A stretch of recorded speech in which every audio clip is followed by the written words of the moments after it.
বিসমিল্লাহির রহমানির রহিম। Hello everyone, আসসালামু আলাইকুম। স্বপ্ন নূরের সংসার থেকে আমি নূর আপনাদেরকে ওয়েলকাম করছি আমার নতুন একটি লাইফস্টাইল ব্লগ ভিডিও দেখার জন্য। কাছে এবং দূরে, দেশ এবং বিদেশে যেখান থেকে আমার আজকের ভিডিওটি দেখছেন, আল্লাহ তাআলার অসীম রহমতে সবাই ভালো আছেন। আমরা আলহামদুলিল্লাহ ভালো আছি। আমার প্রিয় আপু ভাইদের উদ্দেশ্যে বলবো, যারা ভিডিওটি দেখা শুরু করেছেন প্লিজ একটি লাইক দিয়ে ভিডিওটা কন্টিনিউ করুন। আপনার ছোট্ট একটি লাইক আমাকে আরও একটি দিনের ভিডিও মেক করতে অনেক অনেক উৎসাহ যোগায়, সেই সাথে অনেক বেশি সাহস যোগায়। প্লিজ আপুরা একটি লাইক দিয়ে ভিডিওটা দেখা শুরু করুন। সেই সাথে এখনও যদি আমার চ্যানেলটিকে সাবস্ক্রাইব করে না থাকেন তাহলে প্লিজ সাবস্ক্রাইব করে আমার পরিবারের বন্ধু হয়ে থেকে যেতে পারেন। পাশে থাকা অল অপশনটা অন করে রাখুন। আমি যখনই ভিডিও আপলোড করব নোটিফিকেশন পৌঁছে যাবে আপনার কাছে। আপনি আপনার সময় মতো আমার ভিডিওটা দেখে নিতে পারবেন। আমার আজকের ভিডিওর কোথাও কোনো অংশ যদি আপনার একটু হলেও ভালো লেগে যায় তাহলে প্লিজ আপনার ফ্রেন্ডস অ্যান্ড ফ্যামিলির সাথে আমার ভিডিও লিঙ্কটা শেয়ার করতে ভুলবেন না। এখন চলুন আপনাদের সাথে আমার কাজ রিলেটেড কথাবার্তা বলি। যারা প্রতিনিয়ত আমাকে ভালোবাসেন, আমার পরিবারকে ভালোবাসেন, তারা আমার খোঁজ খবর নিতেছেন মাশাআল্লাহ। আর যারা নেন নাই আমার খোঁজ খবর, তাদের প্রতিও রইল অনেক অনেক ভালোবাসা। আসলে এক জীবনে সবাই সবার প্রিয় হয়ে উঠতে পারে না, হয়তোবা কেউ ক্যামেরার সামনে ভালো হয়, কেউ বা ক্যামেরার আড়ালে ভালো হয়। তারপরও আমি সবার জন্য অনেক অনেক ভালোবাসা এবং দোয়া রাখি সবসময় আমার মন থেকে। আমরা মুসলিম জাতি কখনো কাউকে হিংসা বিদ্বেষ করব না, বা হিংসা আমাদেরকে মানায় না। যার কারণে আমি কখনো কাউকে হিংসা করিনি এবং কি আগামীতে করবো না ইনশাল্লাহ। তো এখন চলুন আপনাদের সাথে আমার কাজের ভিডিওর সম্পর্কে কথা বলে থাকি। আজকে আপনাদের সাথে আমি শেয়ার করব আমার প্রতিদিন ঘর বাড়ি সকাল থেকে রাত পর্যন্ত কিভাবে আমি পরিষ্কার পরিপাটি করে রাখি, সেটাই আজকে আপনাদের সাথে খণ্ড খণ্ড চিত্র আকারে সাজিয়েছি। আশা করছি আপনাদের অনেক অনেক ভালো লাগবে। তাই প্লিজ ভিডিও শুরু থেকে শেষ পর্যন্ত থাকার অনুরোধ রইল। তো আমার কিন্তু আরফান যেহেতু অনেক অসুস্থ, আপনারা সবাই জানেন আমিও অসুস্থ।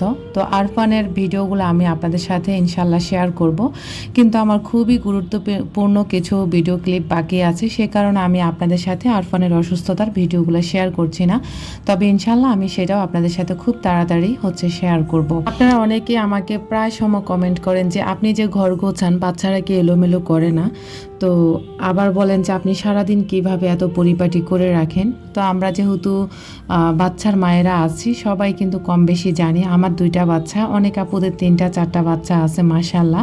তো আমি মাঝে মাঝে কিন্তু চিন্তা করি 2টা বাচ্চা নিয়ে আমি মাঝে মাঝে হিমশিম খেয়ে যাই। আর যেসব আপুদের 3টা 4টা বাচ্চা আছে তাদের জানি নাজেহাল অবস্থা কতটুকু হয়, এটা আসলে আমি ফিল করতে পারি, খুব কষ্ট পাই।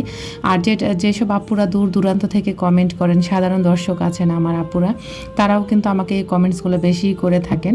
তো তাদের উদ্দেশ্যে বলবো, যেসব আপুদের বাচ্চারা মানে অতিরিক্ত লেভেলের দুষ্টামি করে বা দুষ্টু, তাদের জন্য টিপস হচ্ছে তাদেরকে আপনারা ছোটোবেলা থেকে শিক্ষা দিবেন যে এই জিনিসটা আমি গুছিয়েছি, মায়ের খুব কষ্ট হয়েছে, আর এটা অপরিষ্কার করলে বা নষ্ট করলে আমাদের পরিবেশ দূষণ হবে বা পরিবেশ নষ্ট হবে, ঘর অগোছালো লাগবে, তখন দেখতে কিন্তু খুবই বাজে লাগবে। হঠাৎ একজন মানুষ আসলে আমাদের বাসায় আমাদেরকে খুব পচা বলবে। তো এগুলো বলে কিন্তু বাচ্চাদেরকে আপনারা শিক্ষা দিতে পারেন। আর ছোটোবেলা থেকে বাবা মাকে দেখে কিন্তু বাচ্চারা বড় হয় এবং কি ভালো কিছু শিখার অভ্যস্ত তারা হয়। তো আমি বলবো প্রতিটা সময় বা প্রতিটা দিন আপনারা বাচ্চাদেরকে এই সময়টুকু দিয়ে বা এই জ্ঞানটুকু অবশ্যই দিবেন। তারা হয়তো বা 1 দিন বুঝবে না, 2 দিন বুঝবে না, বা 3 দিনের সময় অবশ্যই তারা বুঝবে। আর বাচ্চারা বাবা মাকে দেখে কিন্তু ভালো কিছু শিখে এবং কি তারা ওই ভালো কাজ করার অভ্যস্ত হয়ে যায়। তো আমি কিন্তু সবসময় সেই ছোটোবেলা থেকে আমার আরফানকে ভালো একটা শিক্ষা দিয়েছি আলহামদুলিল্লাহ, এখনও কিন্তু ভালো আছে। আমার আরাফও মাশাআল্লাহ অনেক বেশি ভালো। তো তাদেরকে যদি একবার বলে দিই যে এই কাজটা করতে পারবা না, তো ওরা আর এটাতে হাত দেয় না। তো অবশ্যই বাচ্চারা কিন্তু এলোমেলো করে, আমি যে বলবো না যে বাচ্চারা এলোমেলো করে না, এলোমেলো না করলে আমার ঘর কিভাবে এলোমেলো হয়। তবে আছে না যে বাচ্চারা অতিরিক্ত লেভেলের দুষ্টমি করে বা অগোছালো করে ফেলে, আমার বাচ্চারা ওই রকম না। বলবো 8-10টা পরিবারের বাচ্চা থেকে আলহামদুলিল্লাহ আমার বাচ্চারা অনেক বেশি ভদ্র এবং কি অনেকটাই শান্তশিষ্ট। আর আমি ছোটোবেলা থেকে তাদেরকে যে পরিবেশে রেখেছি তারা সেই পরিবেশটাই এখনও শিখে আছে। এখন তারা চাইলে কিন্তু কোথাও গেলে এলোমেলো থাকতে পারে না এবং কি কোথাও কারো বাথরুম তারা ইউজ করতে পারে না। তো এই ব্যাপারগুলো ছোটোবেলা থেকে বাচ্চাদেরকে শিখাইলে বাচ্চারা শিখে যায়, তারা পরিবেশের সাথে কিন্তু অভ্যস্ত হয়ে যায়। তো আমি বলবো আপনারা বাচ্চাদেরকে ছোটোবেলা থেকে এই অভ্যাসগুলো করবেন। আর আমি এই অভ্যাসগুলো করেই কিন্তু আমার বাচ্চাদের ভিতরে সেই সকালে কিন্তু আমি ঘর গোছাই, রাত পর্যন্ত মাশাআল্লাহ ভালো থাকে। তারপরেও যখন এলোমেলো হয়ে যায় তখন সাথে সাথে গুছিয়ে নেওয়ার চেষ্টা করি, বা এলোমেলো বা নোংরা হলে সেগুলোকে আবার সাথে সাথে ক্লিন করে গুছিয়ে রাখার চেষ্টা করি। এই জন্য আমার ঘর সারা দিন অনেক বেশি পরিপাটি এবং কি নিট অ্যান্ড ক্লিন থাকে। শুধু বাচ্চাদের দোষ দিলে হবে না, বাচ্চারা এলোমেলো করবে, সে কারণে কি আমরা ঘর দরজা এলোমেলো অবস্থায় রেখে দেবো সারাদিন? এটা আমি আসলে কখনোই মানতে পারি না। যেহেতু ছোট বাচ্চা, আর বাচ্চারা হচ্ছে ঘরের সৌন্দর্য। দেখবেন বাচ্চারা যদি একবার আপনি ঘুম পাড়াইয়ে দেন, তখন দেখবেন আপনার কাছে অনেক বেশি ঘর খালি খালি লাগবে, তখন ওদেরকে অনেক বেশি মিস করতে হয়, বা ওরা যখন প্রাইভেটে বা বাইরে চলে যায় তখন কিন্তু ওদেরকে অনেক বেশি মিস করি। তো বাচ্চারা হচ্ছে ঘরের সৌন্দর্য, বাবা মার সৌন্দর্য, বাচ্চারা এলোমেলো করবে এটাই স্বাভাবিক। তো আমরা বড়রা কিন্তু ওই এলোমেলোটাকে কিন্তু সাথে সাথে গুছিয়ে নেওয়ার চেষ্টা করব, বা শান্তশিষ্ট হয়ে ঘরটাকে সুন্দর একটা পরিবেশে রাখার চেষ্টা করব। তো আমি সবসময় চেষ্টা করে আসতেছি, ইনশাল্লাহ হয়তো বা আগামীতেও আপনারা সবসময় আমার এইভাবে পরিপাটি ঘর দেখবেন। তো আমার আসলে আজকে খুব ইচ্ছে হয়েছিল যে আজকে আমি একটা নতুন বেড কভার বিছাবো। তো যেই কথা আমার সেই কাজ। আমার খুব ভালো লাগছে যে নতুন নতুন বেড কভার আমি বিছিয়ে আপনাদের সাথে শেয়ার করছি। আর আপনারা মাশাআল্লাহ এত এত পছন্দ করেন আমার প্রতিটা বেডশিট। যদিও যখন থাকে তখন আপনারা এগুলার জন্য নক করেন না, যখন আমার কাছে অ্যাভেলেবেল থাকে না তখন আপনারা অনেকে আপুরা হচ্ছে নক করেন যখন আমি দিতে পারি না। আর যখন দিতে পারি না তখন কিন্তু আমার কাছেও পার্সোনালি অনেক বেশি খারাপ লাগে যে আপুরা এই জিনিসটা চেয়েছে আমি দিতে পারিনি। তো ওই যে আপনাদেরকে না দিতে পারা আপনাদের কাছে যেমন কষ্ট লাগে, আমার কাছেও বিশ্বাস করবেন অনেক বেশি কষ্ট লাগে এবং কি খারাপ লাগে। তো যাই হোক, আপনারা সবাই আমাকে সাপোর্ট করবেন। আমি আসলে অনেক অনেক টাকা খরচ করে ফেলেছি, তো বিজনেসে থাকতে পারবো কিনা জানি না। যদি থাকতে পারি অবশ্যই আপনাদের সাথে অল্প স্বল্প আমি কিছু শেয়ার করব, আর যদি থাকতে না পারি তাহলে তো আসলে আর করার কিছু নেই। সবার আগে আমার সন্তানদের ভালো থাকা, আমার পরিবার ভালো থাকা, এটাই হচ্ছে আগে আমার কাছে সবচেয়ে আগে। যার কারণে আমি এখন তো কোনো টাকা পয়সা চিন্তা করতেছি না, যখন যেভাবে লাগতেছে খরচ করতেছি আলহামদুলিল্লাহ। আমার এই সুন্দর বেড কভারটা আপনাদের কাছে কেমন লেগেছে অবশ্যই কমেন্ট করতে ভুলবেন না। আমি কিন্তু এখন বলা যায় হোয়াইট কালারের বেড কভারের প্রেমে পড়ে গেছে, এক কথায় বলা যায়। এখন আমার কাছে হোয়াইট কালারের বেড কভারগুলোই বেশি ভালো লাগছে একদম কালারফুল বেডশিট থেকে, যদিও কালারফুল জিনিস আমি অনেক বেশি পছন্দ করে থাকি। আজকে যে আমার গায়ে থ্রি পিসটা দেখেছেন এটাও কিন্তু আমার পেজের থ্রি পিস, আর এই থ্রি পিসটা পরে আমি এত আরাম পেয়েছি আপনাদেরকে বলে বোঝাতে পারবো না। আর এই থ্রি পিসের বলা যায় একদম কোনো ধরনের ছোট হয়নি। আমি তো মাশাআল্লাহ লম্বাতে বা হাইট ওয়েট সব কিছুই আমার বলা যায় অনেক বেশি। তো আমার যদি থ্রি পিসটা হয়ে থাকে সুন্দর পারফেক্টভাবে, তাহলে আপনাদেরও হয়ে থাকবে। অনেকেই হচ্ছে অনেক দুশ্চিন্তা ছিলেন যে এই থ্রি পিসগুলো ছোট হবে মেবি, আসলে কোনো ছোট হয়নি। আমার পায়জামার লম্বার সাইজ হচ্ছে 40 ইঞ্চি, আর জামা আমি পরে থাকি 43 ইঞ্চি। তো আমার কিন্তু অনেক হাইট ওয়েট আপনারা সবাই জানেন। আমার সুন্দর অনায়াসে কিন্তু থ্রি পিসগুলো হয়ে গেছে। আর এই থ্রি পিসটা পরার পরে এত আরাম পেয়েছি মাশাআল্লাহ। আমি কিন্তু সত্যি কথা আমি মনে মনে ভাবতেছি যে থ্রি পিসগুলো আমি সেল না করেই কিন্তু আমি যদি আমার জন্য সেলাই করতাম তাহলে সারা বছর আমি অনায়াসে এই থ্রি পিসগুলো পরতে পারতাম। অনেক বেশি আরাম আর অনেক কমফোর্টেবল লাগতেছে আমার কাছে, বিশ্বাস করবে না, খুব ভালো লাগতেছে। আর থ্রি পিসটা পরার পরে মাশাআল্লাহ বেশ ভালো লেগেছে, অনেক মানিয়েছে। এটা আপনাদের ভাইয়াই বলেছে, আমার ছেলেরা বলেছে, আমি বলিনি আর কি। তো আপনাদের কাছে আজকে আমার এই বাটিক থ্রি পিসে পরনের অবস্থায় কেমন লেগেছে অবশ্যই কমেন্ট করবেন। আপনাদের কমেন্ট কিন্তু আমি খুব গুরুত্ব দিয়ে পড়ি।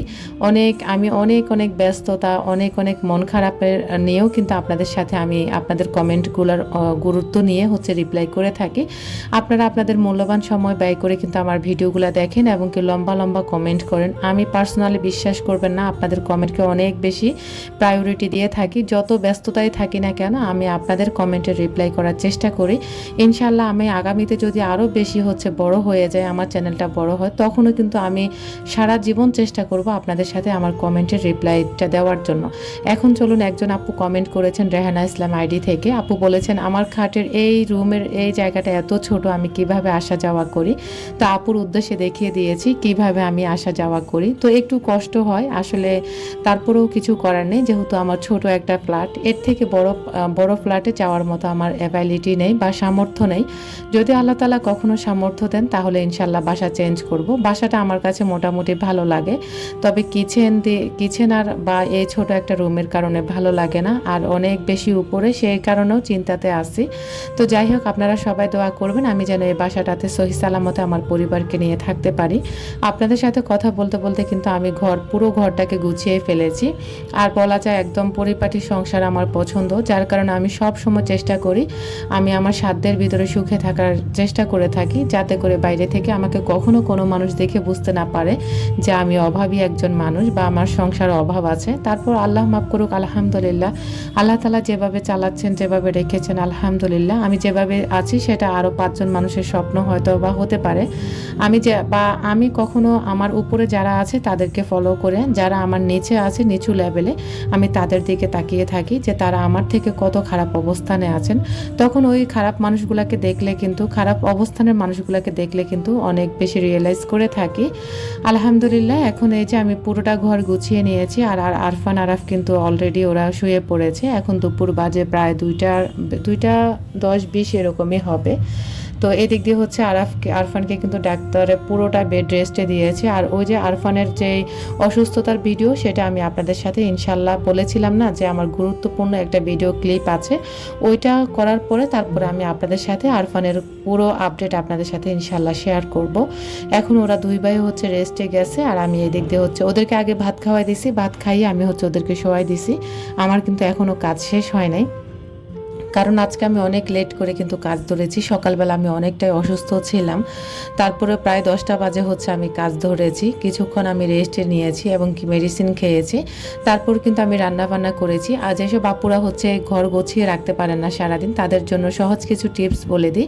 যেসব বাচ্চারা বেশি দুষ্টুমি করে, তাহলে আপনারা হচ্ছে আগে রান্নাবান্নার পর্বটা শেষ করে ফেলবেন। পুরো রান্নাবান্না শেষ করে পুরো কিচেনটাকে একদম নেট অ্যান্ড ক্লিন করে গুছিয়ে নেবেন। সেই কাজগুলো করতে করতে কিন্তু দুপুর হয়ে যাবে। আর দুপুরের পরেই কিন্তু আপনারা কাজগুলো করবেন। এতে করে দেখবেন আপনি দুপুর থেকে রাত পর্যন্ত ঘর গুছিয়ে রাখা কোনো ব্যাপার না আপনার জন্য। আর দুপুরে কিন্তু বাচ্চারা খাবার দাবার খেয়ে কিন্তু ঘুমিয়ে যায়, বা অনেক বাচ্চারা কোচিংয়ে চলে যায়, তখন কিন্তু ঘরটা অনেক বেশি সুন্দর থাকে। আমার আজকের ভিডিওটি কার কাছে কেমন লেগেছে বা কথাগুলো কার কাছে কেমন লেগেছে জানি না, তবে যদি যাদের ভালো লাগবে তাদের তো লাগবে, আর যাদের ভালো লাগবে না তারা প্লিজ আমাকে ক্ষমা সুন্দর দৃষ্টিতে দেখবেন। আমি আমার একান্তই ব্যক্তিগত পার্সোনাল মনের থেকে বলেছি বা আমার ভালো লাগা থেকে বলেছি। আপনাদের যার যার যেভাবে ভালো লাগবে সেভাবে কাজ গুছিয়ে নেবেন। আর সবসময় আপনি মনকে ভালো রাখবেন, যে মনকে বলবেন আমি আমার ঘরকে অনেক বেশি সুন্দর পরিপাটি করে রাখতে চাই, তাহলে ইনশাল্লাহ আপনি পারবেন। কারণ মনকে আপনি যেরকম করবেন, মন ঠিক সেরকমই আপনার সাথে করবে। তো এই যে এখন হচ্ছে আমি ড্রামের উপরে সুন্দর করে মুছে এখন আমি পানির জগমগগুলো দিয়ে দিয়েছি। আর ফাইনালি আমার পুরোটা রুম, পুরোটা ফ্ল্যাট হচ্ছে সাজানো গোছানো হয়ে গেছে। রেগুলার আমি যেভাবে রাখি, আমি আসলে ভিডিওর জন্য এক্সট্রা কোনো কিছুই করি না, রেগুলার যেভাবে থাকে সেভাবে আপনাদের সাথে শেয়ার করে ফেলেছি। আশা করছি আপনাদের ভালো লেগেছে। আর অনেকে জিজ্ঞেস করেন আমার এই বাসাটার রুম কয়টা? বেডরুম 2টা, ছোট ছোট 2টা বেডরুম, আর সামনে ফ্রিজ রাখার জন্য ছোট্ট একটা, বলা যায় একদম মিনি একটা রুম আছে, আর একটা কিচেন, একটা ওয়াশরুম, ছোট একটা বারান্দা। যারা রেগুলার ভিউয়ার্স আছেন তারা তো জানেন, আর যারা নতুন নতুন অ্যাড হচ্ছেন তারা আমার ভিডিওগুলোতে এসে কমেন্টস করেন। আজকের ভিডিও দেখার পর আপনারা আপনাদের প্রশ্নের উত্তর পেয়ে গেছেন। আল্লাহ হাফেজ।